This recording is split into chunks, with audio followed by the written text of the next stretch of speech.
பெலிஸ்தருடைய பிரபுக்கள் புறப்படுகிற போதெல்லாம் தாவீது சவுலுடைய ஊழியக்காரர் எல்லாரை பார்க்கிலும் புத்திமானாய் நடந்து கொண்டான். அவன் பெயர் மிகவும் கனம் பெற்றதா இருந்தது. அல்லேலூயா. தாவீதுடைய பெயர் எப்படி மிகவும் கனமுள்ளதாய் காணப்பட்டது. மற்ற மனுஷர்களை பார்க்கிலும் உயர்ந்த நிலையில கனம் பொருந்திய ஒரு மனிதனாய் காணப்பட்டான். அல்லேலூயா. அப்படிப்பட்ட ஒரு தாவீது ஒரு காரியத்தை செய்கிறார். தாவீதோ எருசலேமிலே இருந்து விட்டான். அல்லேலூயா. நல்ல கவனிங்க. ராஜாக்கள் யுத்தத்துக்கு புறப்படக்கூடிய அந்த நாட்களிலே இந்த ராஜா என்ன செய்தார்? எருசலேமிலே உட்கார்ந்து விட்டார். யுத்தத்துக்கு போர் புரியக்கூடிய அந்த தாவீது ராஜா போகாததினாலே அவனுடைய வாழ்க்கையிலே ஒரு செத்தகி உள்ள வந்தது. ஒரு மனுஷன் எருசலேமிலே அவன் உட்கார்ந்து இருந்ததினால அவன் செய்யக்கூடிய காரியத்தை பாருங்களேன்.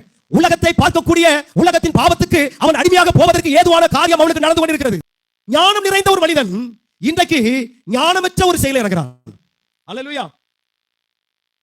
இங்க காலத்திலும் ஞானத்திலும் பேர் பெற்றிருந்த ஒரு மனிதன் இன்னைக்கு ஏதோ ஒரு சூழ்நிலையில ஏதோ ஒரு பாவம் உள்ள வந்ததுனால தேவனுக்கும் அவனுக்கும் இடையிலே ஒரு பிளவு.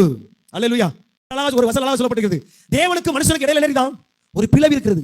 ஏன்னா அவர் பார்க்க கூடாத படிக்கு எப்படி இருக்கா ஒரு பிளவு இருக்கிறது. ஏங்க சில வேளை நமக்கு ஆசீர்வாதம் வராதனால காரணமாக உங்களுக்கும் தேவனுக்கும் இடையில என்ன இருக்கிறாங்க ஒரு பிரிவு இருக்கிறது. எங்க தாவீது ராஜா தன்னுடைய அதிகாரத்தை வைத்து அடுத்தவனுடைய காரியத்திலே அவன் தலையிட்டு அதை எடுத்துக்கொண்டதுனால ஆண்டவர் அவனை சும்மா விடல. அவன் ராஜாதான். சமஸ்த இஸ்ரவேலுக்கு இரண்டாவது ராஜாவாக அபிஷேகம் பண்ணப்பட்ட மனிதன் தான். ஆனா தேவன் அவனை விடல. அல்லேலூயா. 4 சுவருக்குள்ள இருந்து நான் செய்கிற பாவத்தை யாரும் பார்ப்பதில்லை என்று நினைக்கிறாயா? அல்லேலூயா. ஒருவேளை அம்மா அப்பா பார்க்காம இருக்கலாம், மற்ற மனுஷர் பார்க்காம இருக்கலாம். ஆனா சொல்லுகிறேன், அந்த சராசரை உண்டாக்குற பரலோகத்துல தேவனுடைய 2 கண்களும் உன்னுடைய அறை வீட்டுக்குள் கண்ணோக்கமா இருக்கிற நீ மறந்து போகாதே.